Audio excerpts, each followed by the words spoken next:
Vamos lá, começar nossa aula aqui. Deixa eu preparar o material aqui, nosso slide. Tá ok, gente. Gente, hoje nós iremos iniciar o módulo, né, de propriedades periódicas. Só que para nós entendermos as propriedades periódicas, devemos lembrar alguns conceitos básicos, né? Tabela periódica. Exemplo, né? Vamos lá. O que é a tabela periódica? A tabela periódica é como o nome diz, né? É uma tabela, né? Ela contém todos os elementos químicos conhecidos, né? Pelos seres humanos, né?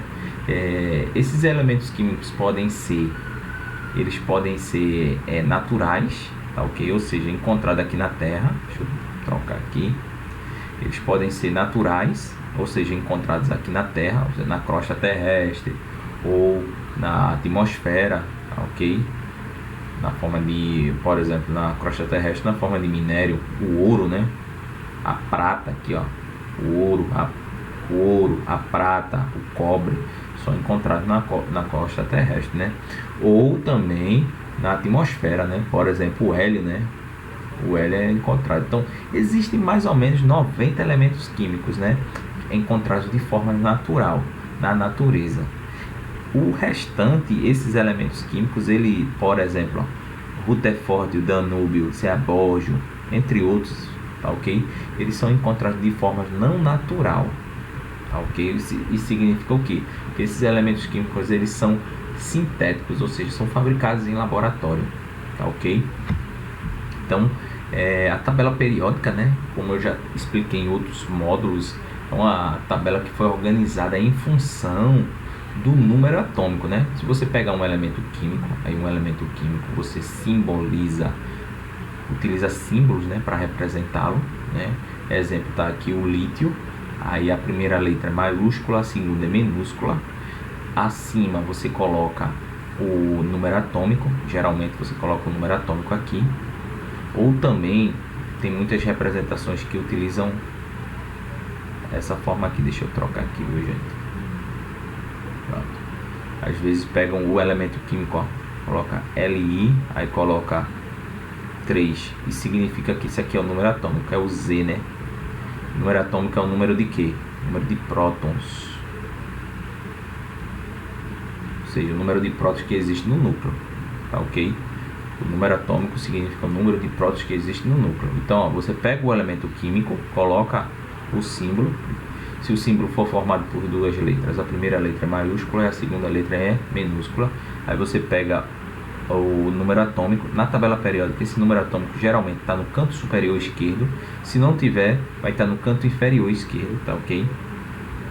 E aqui embaixo, ó, esse valor aqui é a massa atômica, o peso atômico. O peso atômico está correlacionado, vamos dizer assim, com o peso propriamente dito de um átomo só de lítio, tá ok?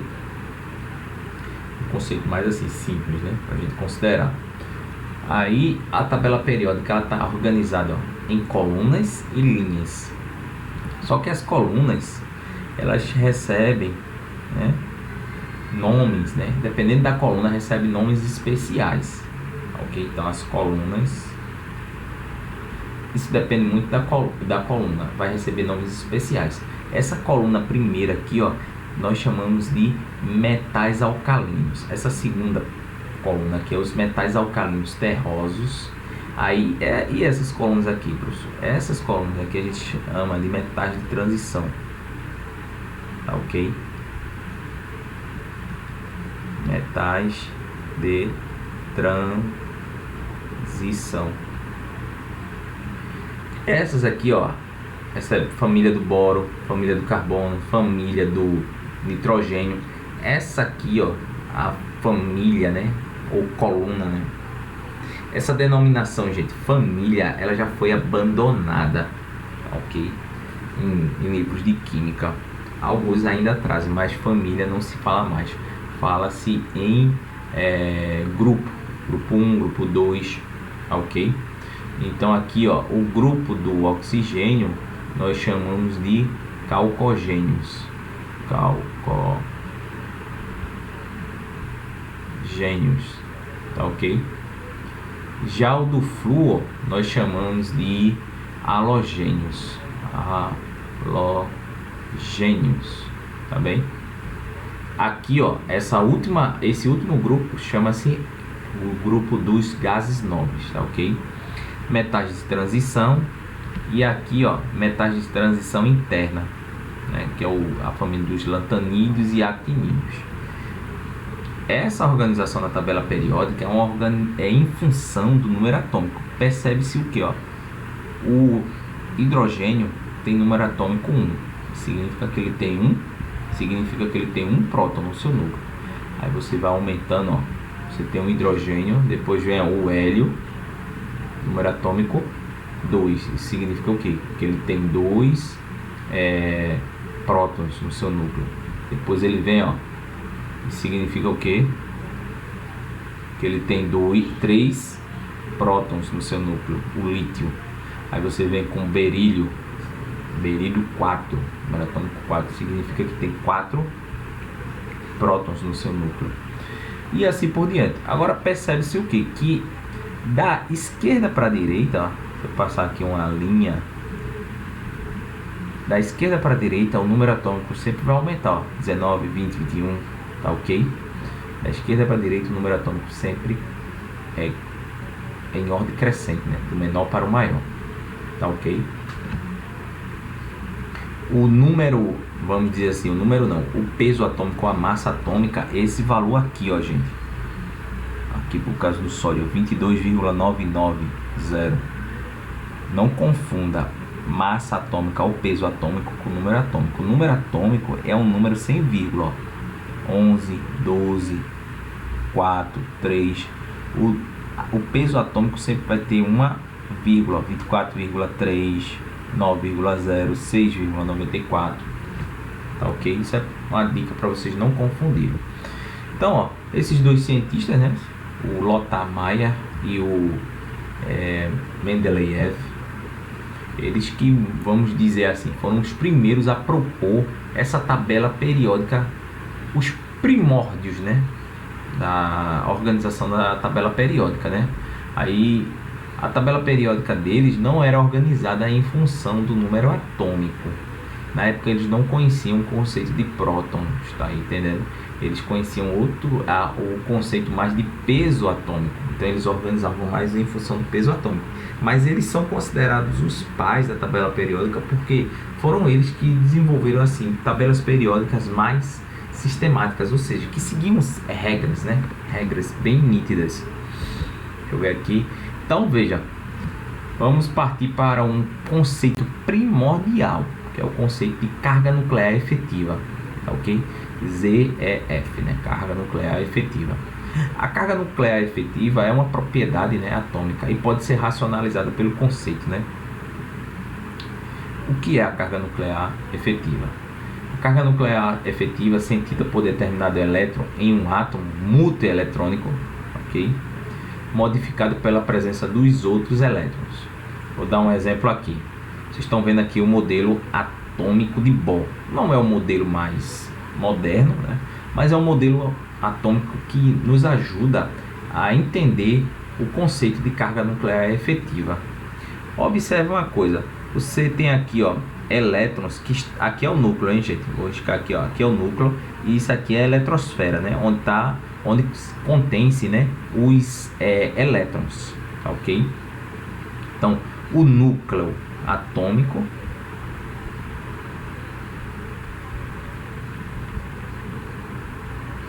ele contém o que? Prótons, né? Mas esses prótons têm carga, deixa eu colocar em outra cor aqui, eles têm carga positiva também. Já a eletrosfera, né? Só uma coisa, o núcleo atômico também contém nêutrons. Só que os nêutrons, eles não têm carga. A carga dele é zero. Carga zero, tá bem? E a eletrosfera,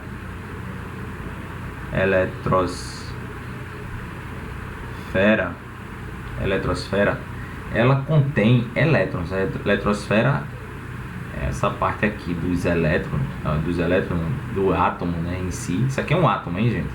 É um átomo que contém mais de um elétron.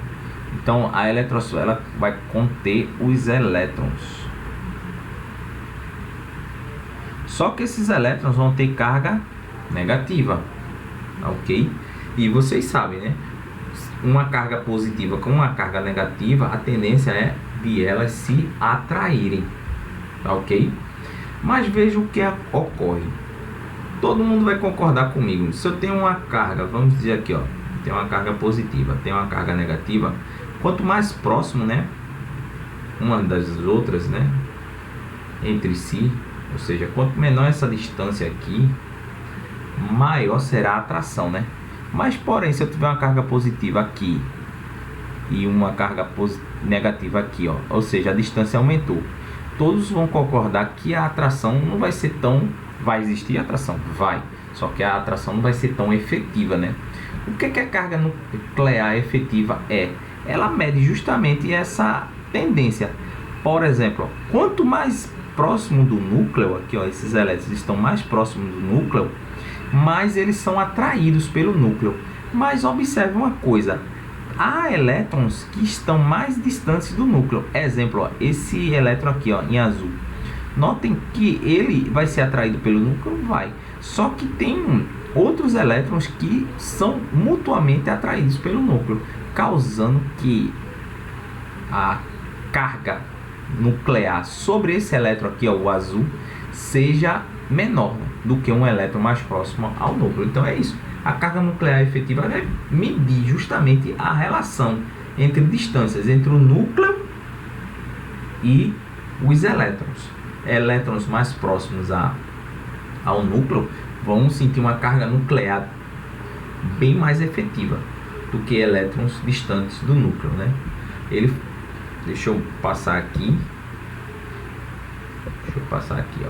Deixa eu mostrar esses valores antes de mostrar umas coisas aqui para vocês. Então, ó, cada elemento químico da tabela periódica ele vai ter um valor de carga nuclear efetiva. Você vê aqui, ó, lítio, né? Aí, ó, o número atômico do lítio é 3. Então você tem uma carga nuclear efetiva aqui, ó, dependendo do elétron, né? Porque ele mostra aqui, ó, se só deixa eu relembrar aqui com vocês, o lítio, ele tem número atômico 3. Significa que o número atômico dele é igual a 3. Como aqui é um elemento neutro, aqui não tem cátions ou ânions, ou seja, não tem carga positiva ou negativa, você pode dizer que a quantidade de elétrons é igual a 3 também. Tá ok? Então, quando você tem a seguinte situação, você tem um elemento neutro, ou seja, não tem um excesso de carga positiva ou negativa, você pode afirmar que a quantidade de prótons é igual à quantidade de elétrons. É simples assim. Então, ó, vamos fazer a distribuição eletrônica aqui. Eu já sei de cabeça. A distribuição eletrônica você teria que utilizar aquele diagrama de Pauling, Linus Pauling, né? Mais conhecido aqui no Brasil como diagrama de Pauling.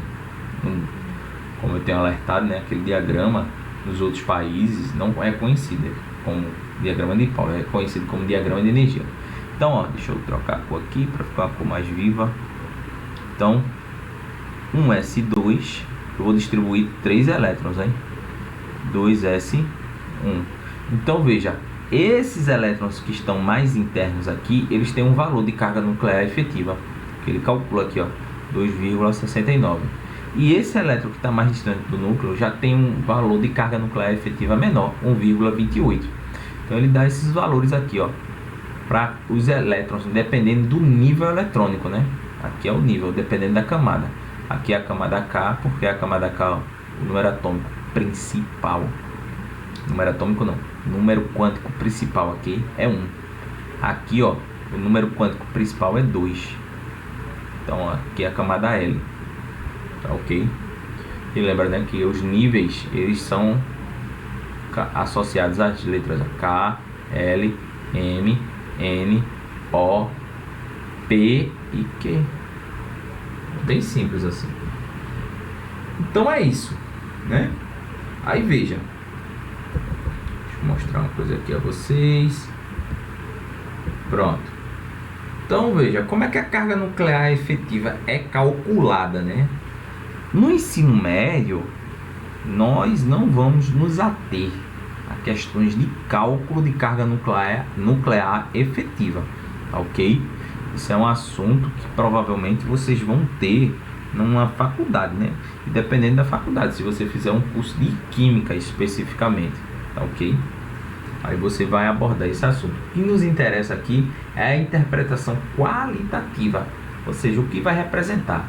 Então, ó, a carga nuclear efetiva que atua sobre um elétron, né, ela é calculada da seguinte maneira. Ó. A carga nuclear efetiva é igual a o número atômico, o Z, ou seja, carga nuclear, menos uma constante de blindagem. Essa constante de blindagem aqui, ela recebe em homenagem o nome de constante Slater. Slater foi um cientista, né, teórico, físico teórico, que se dedicou a calcular esses valores de carga nuclear efetiva, criou uma série de regras.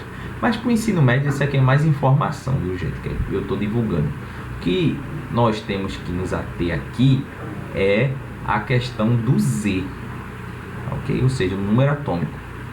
Por quê? Veja, deixa eu colocar aqui. Peraí, opa, pronto. Então, ó, a carga nuclear efetiva, ela depende de quem?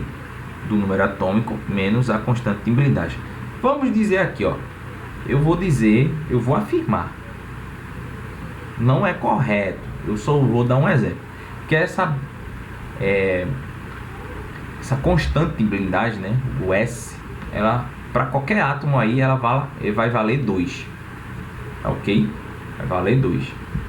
Então, ó, eu posso calcular a carga nuclear efetiva por meio da seguinte fórmula, que é F, né? ZF é igual a Z menos 2. Então, ó, para nós, né, estudantes do ensino médio, né, vocês, eu também sou um estudante ainda, né, não do ensino médio, mas da vida, né, e da vida da química com o ensino, né. Então, o Z, né, a carga nuclear efetiva só vai depender do Z. Nós, no ensino médio, adotamos que esse S ele vai ser constante, nunca vai variar. Então, eu coloquei aqui um valor arbitrário, ou seja, 2. Então, veja, vamos lá. Eu vou pegar aqui, ó, calcular a carga nuclear efetiva para o lítio. Okay? O lítio tem número atômico igual a 3. Então, lógico, sua carga nuclear efetiva é igual a 3. Então, o Z dele é igual a 3. 3 menos 2. Então, ó, aqui é 1. Ok? A carga nuclear efetiva para o lítio é 1. Deixa eu pegar outro exemplo aqui. Vou pegar o exemplo aqui do flúor, né? Que está no mesmo período, né? Note, ó, a tabela periódica é dividida em colunas. Essas colunas nós chamamos de grupo. E linhas, né? Essas linhas nós chamamos de período. Tem essa primeira linha, segunda linha. Então, vou chamar primeiro período, segundo período, terceiro período, quarto período, quinto período, sexto período e oitavo período. Então, vou calcular a carga nuclear efetiva agora para o átomo de flúor. Tá ok? Deixa eu pegar aqui uma borracha que eu... Pronto. A carga nuclear efetiva para o flúor. Então, nós sabemos que o flúor, vamos pegar aqui, ó, o número atômico dele é 9. Então, o Z dele é igual a 9. Então, eu vou pegar 9 menos... Aí, eu vou dizer o seguinte, ó. O S é igual a 2. Eu estou utilizando essa fórmula aqui, ó. Bem, então, ó, ZF é igual a 9 menos 2. 9 menos 2 vai dar o quê? 7. Veja só. Como nós estamos considerando essa fórmula aqui, ó, o Z menos o S, e o S vale 2, o cálculo da carga nuclear efetiva no ensino médio, vamos dizer assim, é feito de forma qualitativa, mas só consideramos o número atômico. Então, veja, a carga nuclear efetiva vai depender muito do número atômico, tá ok? Da esquerda para a direita, ó, a carga nuclear efetiva ela vai aumentar. O que significa carga nuclear efetiva? É a carga com a qual o elétron sente a atração do núcleo. Se ela aumenta da esquerda para a direita, por que ela aumenta da esquerda para a direita? Eu tenho aqui, ó, o valor de 3, aí deu 1, né? A carga nuclear efetiva, de acordo com esses cálculos aqui, 3 menos 2 dá 1. Se eu colocar 4, o berílio vai ficar aqui, ó, 4 menos 2, aí vai dar 2. Você vai vendo que a carga nuclear efetiva ela vai aumentando da esquerda para a direita. Significa o quê? Que os átomos que estão a mais à direita da tabela periódica, eles sentem um efeito, né, de atração entre núcleo e eletrosfera maior do que átomos localizados mais à esquerda. Então a gente já sabe o que? E já consegue afirmar com certeza o que? Que a carga nuclear efetiva no mesmo período, ou seja, ó, esse segundo período, ela cresce da esquerda para a direita, ou no primeiro período cresce da esquerda para a direita, ou no terceiro período da esquerda para a direita, no quarto período esquerda para a direita e assim por diante, tá ok? Então, a carga nuclear efetiva na tabela periódica, ela vai crescer da esquerda para a direita. Por quê? Porque ela só vai depender de quê? Do número atômico, tá ok? Então, ó, quanto maior a quantidade de prótons, né? Vamos dar uma interpretação assim. Por quê? Veja, o lítio aqui tem 3, ó, o flúor tem 9. Significa o quê? Que o lítio tem 3 prótons e o flúor tem 9 prótons. É como se esses 9 prótons atuassem de uma maneira mais efetiva sobre os elétrons do flúor, causando uma maior atração. Diferentemente do lítio, né? Que só tem 3 prótons, tá ok? Então é isso, a carga nuclear efetiva ela vai crescer nos períodos, ou seja, nas linhas da esquerda para a direita. Isso tem que ficar muito bem gravado na mente de vocês, porque a partir da carga nuclear efetiva você vai começar a entender as propriedades periódicas, tá ok? Nós vamos falar nos próximos módulos. E para finalizar, eu queria mostrar uma coisa aqui a vocês, porque eu acho que talvez alguém esteja perguntando: ô professor, e se eu considerar os grupos, como é que a carga nuclear efetiva ela cresce? Veja, nos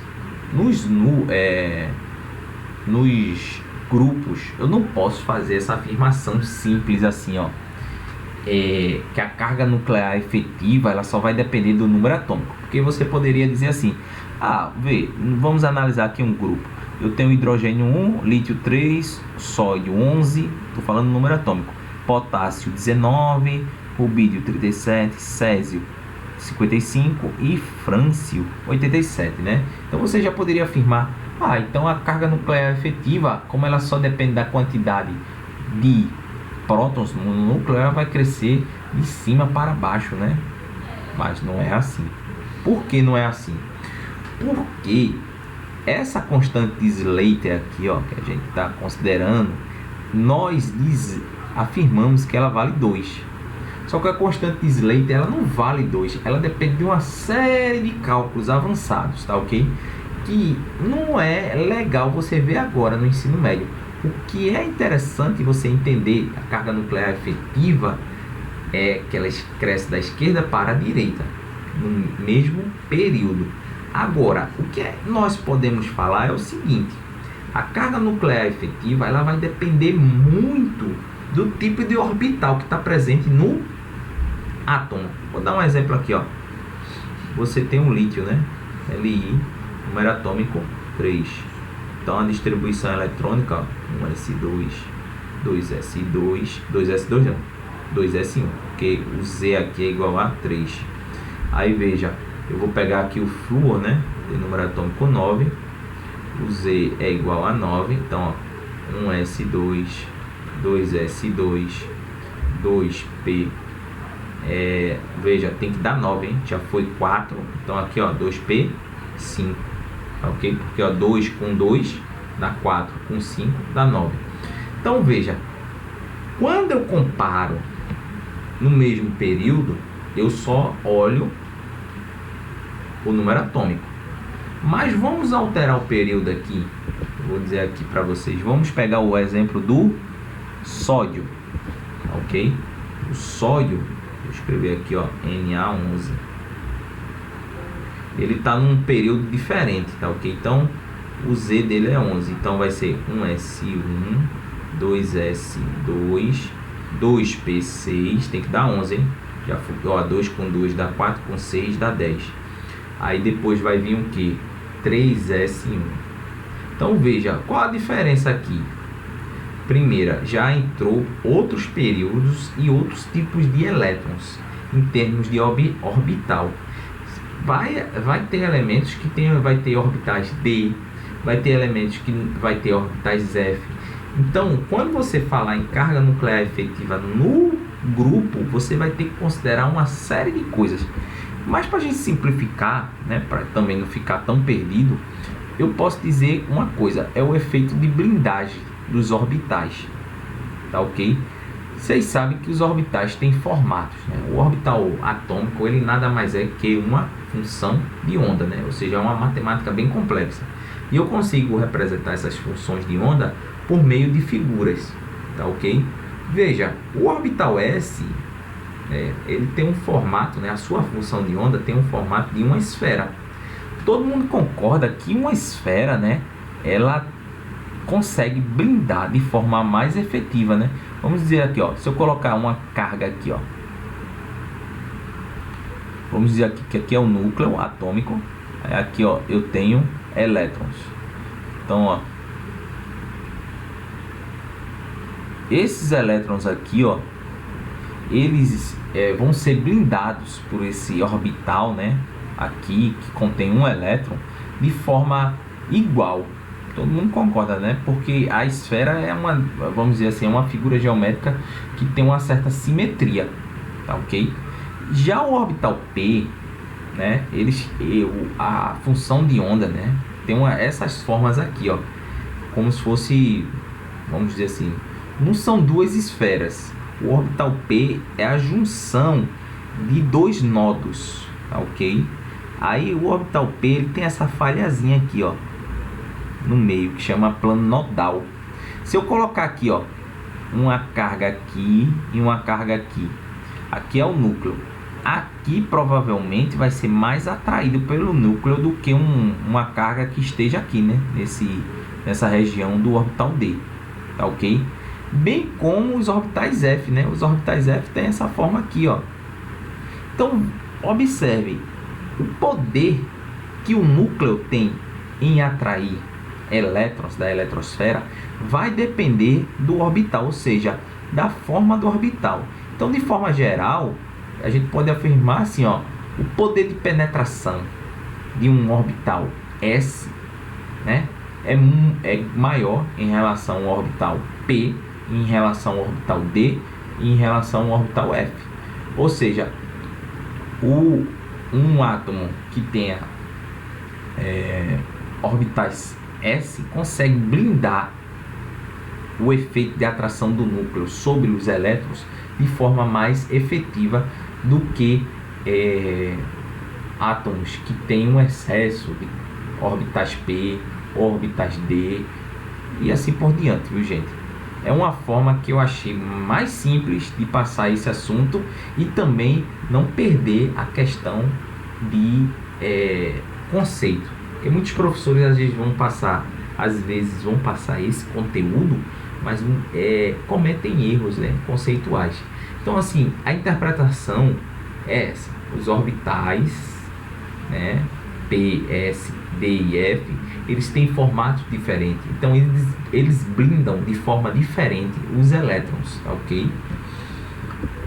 Deixa eu ver se eu mostro mais alguma coisa aqui. Pronto, aí veja, na próxima aula nós iremos, ó, ver essas propriedades aqui, uma por uma: o raio atômico, a energia de ionização e a afinidade eletrônica.